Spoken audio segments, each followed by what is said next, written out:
Hello दोस्तों, मैं दीपक मसीह और एक नए वीडियो में मैं आप लोगों का हार्दिक स्वागत करता हूं। आज हम 21वीं सदी में जी रहे हैं। विज्ञान ने इतनी तरक्की कर ली है कि मंगल ग्रह में घर बनाने की बातें हो रही है। विज्ञान ने हमें इतने खतरनाक हथियार दिए हैं जिसके सामने कोई दुश्मन टिक ही नहीं सकता। फिर भी आज हमारे सामने एक ऐसा दुश्मन आकर खड़ा होता है जिसके डर से आज पूरी दुनिया अपने घरों में दुबक कर बैठने पर मजबूर है। एक ऐसी दुश्मन जिसके सामने साइंस फेल है। आज चारों तरफ डर का माहौल फैला हुआ है। लोग अपने घरों पर दुबक कर बैठने पर मजबूर हैं। एक ऐसी महामारी जिसका कोई इलाज है ही नहीं। लेकिन बाइबल हमें बताती है दोस्तों कि ये जो समस्या है जिसे पूरी दुनिया डर रही है, ये समस्या का आरंभ मात्र है। इससे भी बड़ा और भयानक समस्या अभी आना बाकी है। जब मत्ती लिखित सुसमाचार 24 अध्याय का 7 और 8 को पढ़ते हैं, जहां पर कुछ इस तरह से लिखा हुआ है, क्योंकि जाति जाति के विरुद्ध और राज्य राज्य के विरुद्ध उठ खड़े होंगे और बहुत से स्थानों पर अकाल, महामारी और भूकंप आएंगे। परंतु ये सब बातें तो पीड़ाओं का आरंभ ही होगी। तो ये महामारी आएंगे, बाइबल में पहले से बताया गया था। और ये महामारी है पीड़ाओं का आरंभ, बाइबल ये भी बताता है। क्योंकि इससे बड़ा बड़ा समस्या हमारे जीवन में आना अभी बाकी है। बाइबल में पाए जाने वाला जो परमेश्वर है, एक ऐसा परमेश्वर है जो छुप कर या गुप्त में कुछ भी नहीं करता, बल्कि कुछ भी करने से पहले सभी को बता देता है। और परमेश्वर ने आने वाले इन समस्याओं को पहले से रिकॉर्ड करवाया है ताकि हम उस समस्या के बारे में जानकर हम अपने को तैयार कर सके। तो आने वाले समस्या के बारे में परमेश्वर चेतावनी देते हुए हमें सतर्क करते हुए कहता है कि सभी को अलर्ट करो, सभी को बताओ कि क्या होने वाला है। यदि हम जोएल की पुस्तक 2 अध्याय का 1 पद को पढ़े तो कुछ इस तरह से परमेश्वर कहता है, सियोन में नरसिंगा फूको, मेरे पवित्र पर्वत पर खतरे का संकेत सुनाओ। देश के सब रहने वाले थरथरा उठे, क्योंकि यहोवा के दिन आ रहा है, वह निकट ही है। तो वह खतरनाक दिन, वह भयानक दिन जो आने वाला है, जिसे यहोवा का दिन के नाम से यहां पर बुला जा रहा है। और उस समय घटने वाले घटनाओं के बारे में सपन्याह की पुस्तक 1 अध्याय का 14 से 17 पद में कुछ इस तरह से लिखा हुआ है, यहोवा का भयानक दिन समीप है, वह निकट है, परंतु अति शीघ्र आ रहा है। यहोवा के दिन का शब्द सुनो, उस दिन योद्धा भी फुट फुट कर रोएगा। वह दिन क्रोध का दिन होगा, वह दुख और संकट का दिन होगा, वह विनाश और उजाड़ का दिन होगा, वह अंधकार और उदासी का दिन होगा, वह बादलों और काली घटा का दिन होगा, वह दृढ़ गढ़ वाले और ऊंची मीनार वाले नगरों के विरुद्ध तुरही नाद और युद्ध की ललकार का दिन होगा। और आगे परमेश्वर कहता है, अतः मैं मनुष्य पर विपत्ति डालूंगा जिससे वे अंधों की नाई चलेंगे, इसलिए कि उन्होंने यहोवा के विरुद्ध पाप किया है।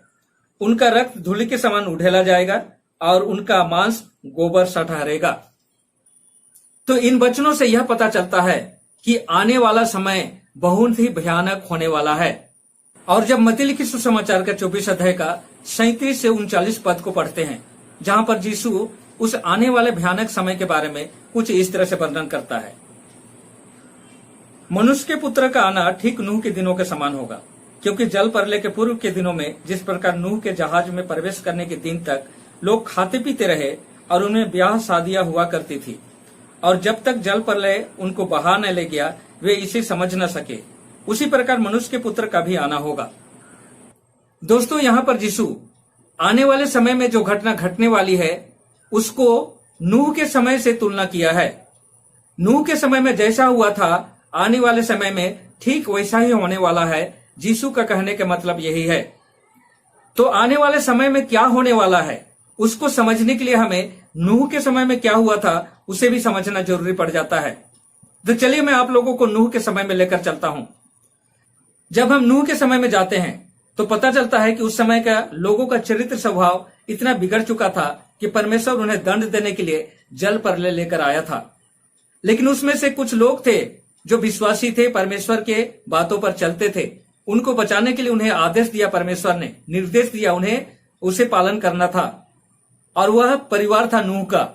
नूह के परिवार को बचाने के लिए और इस पृथ्वी पर जीव जंतु की वंश को बचाने के लिए परमेश्वर ने नूह को निर्देश दिया था कि वह एक नौका बनाए। तो आगे क्या घटना घटती है, चलिए हम लोग बाइबल के वचन से देखते हैं। जब 7 अध्याय का 1 से 8 पद को पढ़ते हैं तो कुछ इस तरह से लिखा हुआ है। तब यहोवा ने नूह से कहा, तू अपने समस्त घराने सहित जहाज में प्रवेश कर, क्योंकि इस पीढ़ी में तू ही मुझे धर्मी दिखाई देता है। तू अपने साथ शुद्ध पशु की प्रत्येक जाति में से नर और उसकी मादा के 7-7 जोड़े लेना, और जो अशुद्ध पशु है उसमें से 1 जोड़ा लेना, अर्थात नर और उसकी मादा। आकाश के पंछियों में से भी नर और मादा के 7-7 जोड़े लेना, कि उनका वंश सारी पृथ्वी पर बचा रहे। क्योंकि 7 दिन के बाद मैं पृथ्वी पर 40 दिन और 40 रात जल बरसाऊंगा, और प्रत्येक प्राणी को जिसे मैंने सृजा है पृथ्वी पर से मिटा दूंगा। और यहोवा परमेश्वर ने नूह को जैसी आज्ञा दी थी उसने सब कुछ वैसा ही किया। तब जल प्रलय के कारण नूह ने अपने पुत्रों, अपनी पत्नी और अपनी बहुओं के साथ जहाज में प्रवेश किया। शुद्ध और अशुद्ध पशु पक्षियों और भूमि पर रेंगने वाले प्रत्येक प्रकार के जंतु में से 2-2 अर्थात नर और मादा करके नूह के साथ जहाज में गए। और जैसी परमेश्वर नूह को आज्ञा दी थी, 7 दिन के पश्चात ऐसा हुआ कि प्रलय का जल पृथ्वी पर आ गया। आगे की घटना जब हम 17 पद से पढ़ते हैं तो कुछ इस तरह से मिलता है। तब 40 दिन तक पृथ्वी पर जल प्रलय होता रहा, और जल बढ़ता गया और जहाज ऊपर उठता गया। इस प्रकार वह पृथ्वी से ऊपर उठ गया, और पृथ्वी पर जल बढ़ते बढ़ते बहुत बढ़ गया, तथा जहाज जल की सतह पर तैरने लगा। जल पृथ्वी पर इतना अधिक बढ़ गया कि उसने आकाश के नीचे के सभी ऊंचे ऊंचे पर्वतों को भी ढक लिया। जल 15 हाथ और ऊंचा उठ गया, और पहाड़ डूब गए। और पृथ्वी पर चलने वाले प्राणी, क्या पंछी, क्या पशु, क्या जंगली जानवर, और सारे कीड़े मकोड़े जो पृथ्वी पर झुंडों में रहते हैं, और समस्त मनुष्य जाति सब के सब नाश हो गए। और जितने सूखी भूमि पर थे तथा जिनके नथुनों में जीवन का स्वाद था, सब मर मिटे। इस प्रकार परमेश्वर ने भूमि पर से प्रत्येक जीवित प्राणी को मिटा डाला, मनुष्यों में से लेकर जानवर, रेंगने वाले जीव जंतु तथा आकाश के पंछी तक, ये सब पृथ्वी पर से मिटा दिए गए। केवल नूह तथा जितने उसके साथ जहाज में थे वे ही बचे। तो दोस्तों, यहाँ पर हम क्या पाते हैं कि एक ऐसा जल प्रलय जहां पर पूरी पृथ्वी का जितने भी जीव जंतु से लेकर सारे मनुष्य साफ हो गए। सिर्फ एक परिवार और वे जीव जंतु जो जहाज के अंदर थे वे ही सुरक्षित बचे थे। और यीशु कहता है कि आने वाला जो समय है वह नूह के समय के समान होगा। इसका मतलब है कि जो प्रलय आने वाला है वो कितना खतरनाक होने वाला है। उसमें से कुछ ही लोग बचेंगे, और कौन लोग बचेंगे इसके बारे में हम बाद में जानेंगे। लेकिन क्या प्रलय आने वाला है, कितनी खतरनाक होने वाली है, उसको हमें जानना बहुत ही जरूरी है। तो अब चलिए, आने वाले समय में क्या घटने वाला है, उन घटनाओं को हम लोग बाइबल के वचन से देखते हैं। जब हम प्रकाशित वाक्य की पुस्तक 15 अध्याय का 5 और 6 पद को पढ़ते हैं, जहां पर कुछ इस तरह से लिखा हुआ है, इन बातों के पश्चात मैंने देखा कि स्वर्ग में साक्षी के तंबू का मंदिर खुला गया, और वे 7 दूत जिनके पास 7 विपत्तियां थी, मलमल के शुद्ध और चमकदार वस्त्र पहने हुए तथा अपने सीने पर स्वर्णिम पट्टिका बांधे हुए मंदिर से निकले। और आगे जब हम 16 अध्याय का 1 और 2 पद को पढ़ते हैं तो कुछ इस तरह से लिखा हुआ है, मैंने मंदिर में एक ऊंची आवाज को 7 स्वर्गदूतों से यह कहते सुना, जाओ और परमेश्वर के प्रकोप के 7 कटोरों को पृथ्वी पर उड़ेल दो। अतः पहले स्वर्गदूत ने जाकर अपना कटोरा पृथ्वी पर उड़ेल दिया।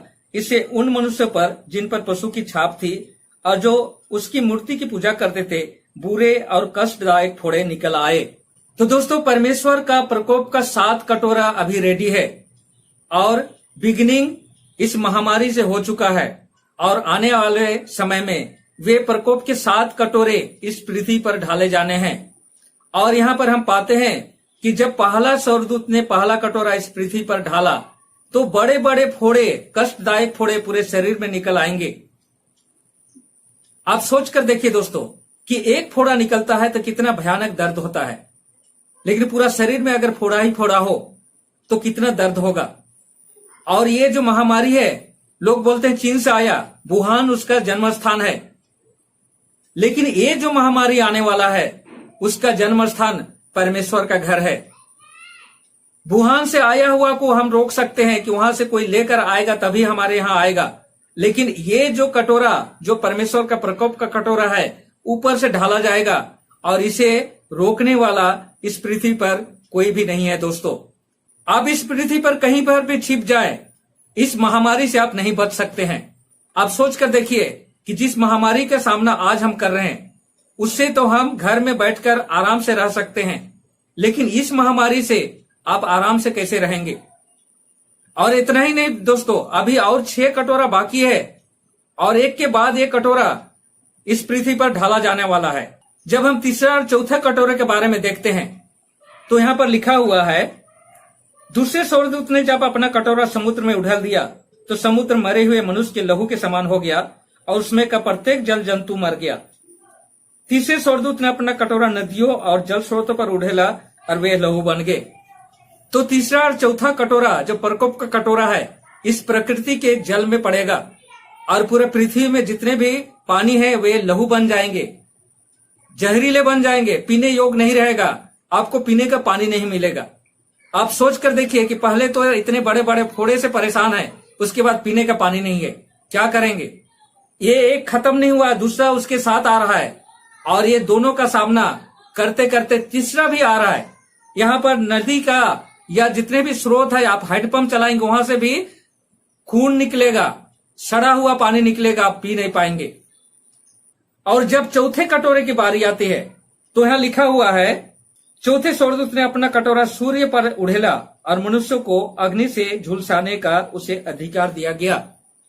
आप सोच कर देखिए दोस्तों कि जब सूर्य का ताप 45 डिग्री से ऊंचा होता है तो कितनी गर्मी पड़ती है, लेकिन वही सूर्य का ताप 100 डिग्री हो जाए तो कैसा माहौल होगा। एक तो फोड़ा बड़ा बड़ा है, पीने का पानी नहीं है, ऊपर से इतनी गर्मी, आपका एसी और आपका जो कूलर है वो भी काम में नहीं आने वाला है। और इस सूर्य के ताप से पूरी पृथ्वी बर्बाद हो जाएगी, जितने भी पेड़ पौधे हैं जल जाएंगे, सारे पानी का स्रोत सूख जाएंगे।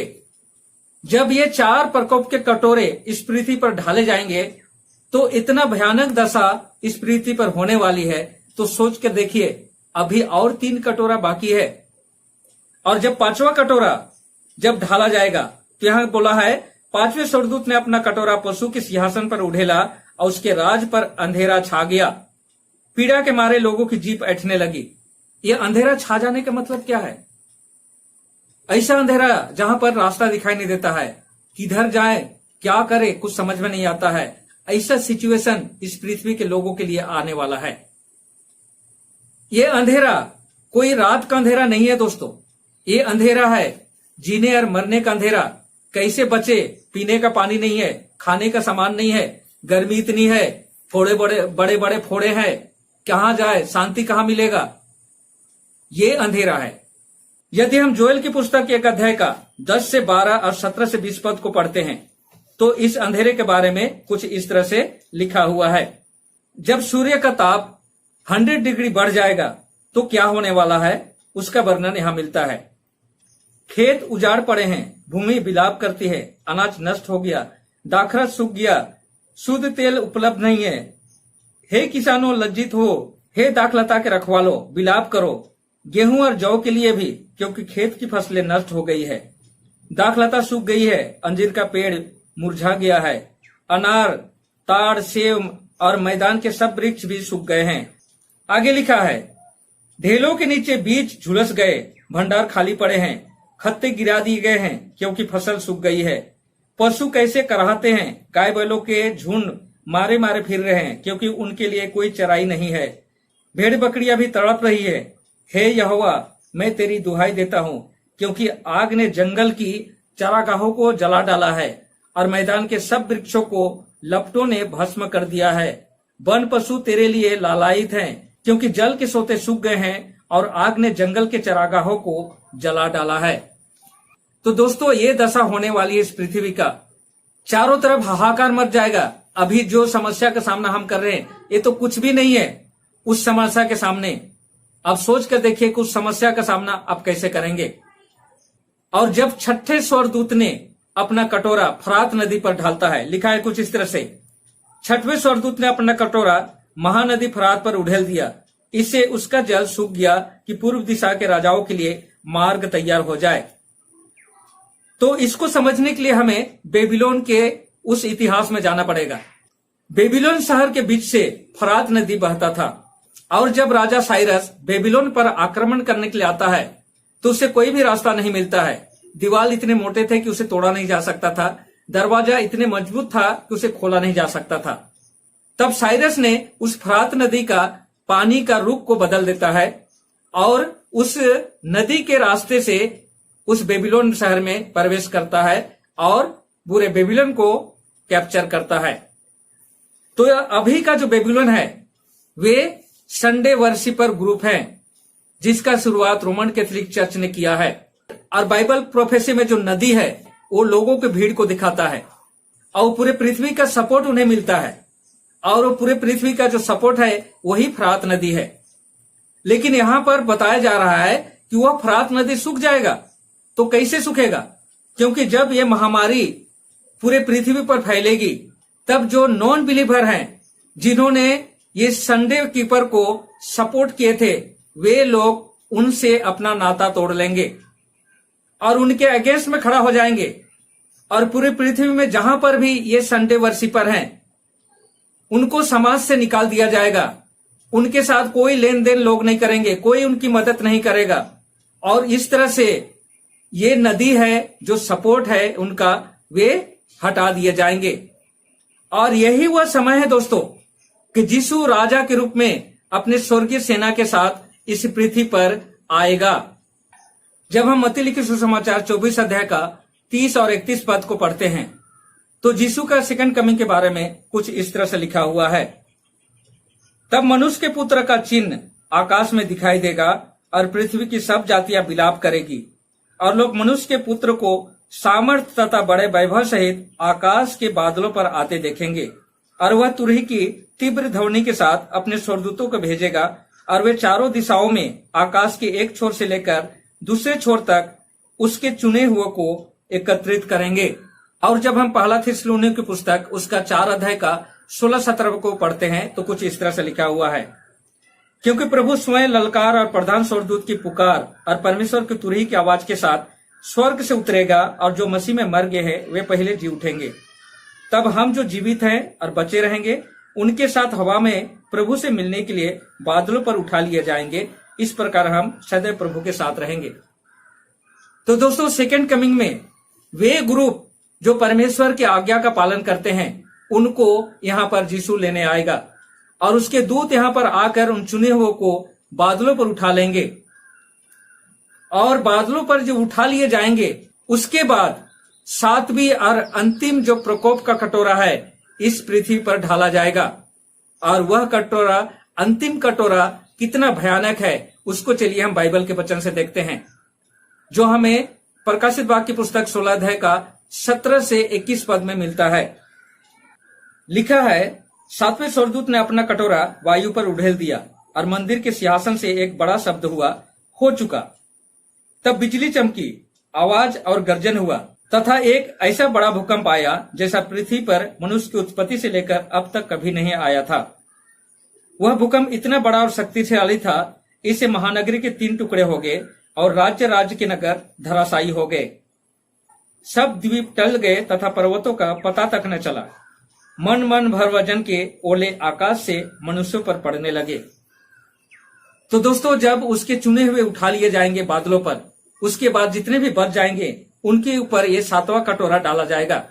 और 7वां कटोरा जब डाला जाएगा तो सबसे बड़ा भूकंप इस पृथ्वी पर आने वाला है।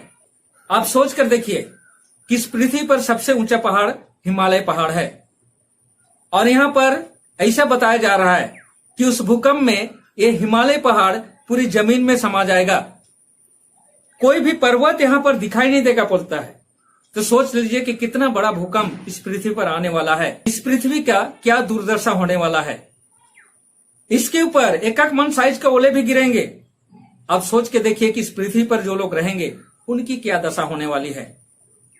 इस भूकंप और इस भयानक प्रकोप के बाद यह पृथ्वी कैसी दिखाई देगी उसके बारे में यिर्मयाह की पुस्तक 25 अध्याय का 33 पद में कुछ इस तरह से लिखा हुआ है। उस दिन यहोवा द्वारा मारे जाएंगे, वे पृथ्वी के एक छोर से दूसरे छोर तक पड़े होंगे। उनके लिए ना तो विलाप किया जाएगा, न वे एकत्र कर दफनाए जाएंगे। वे कूड़े के समान भूमि पर पड़े रहेंगे।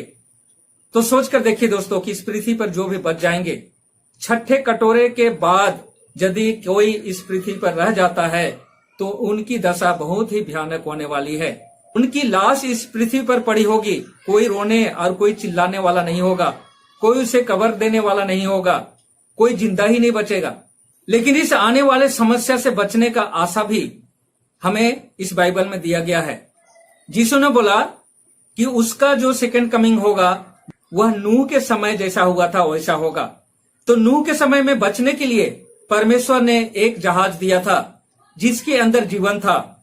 उसी तरह से यीशु यहां बताता है कि आने वाले समय में भी नूह की तरह एक जहाज हमें दिया जाएगा। तो उस जहाज को ढूंढना है और उस जहाज में हमें एंट्री करना है।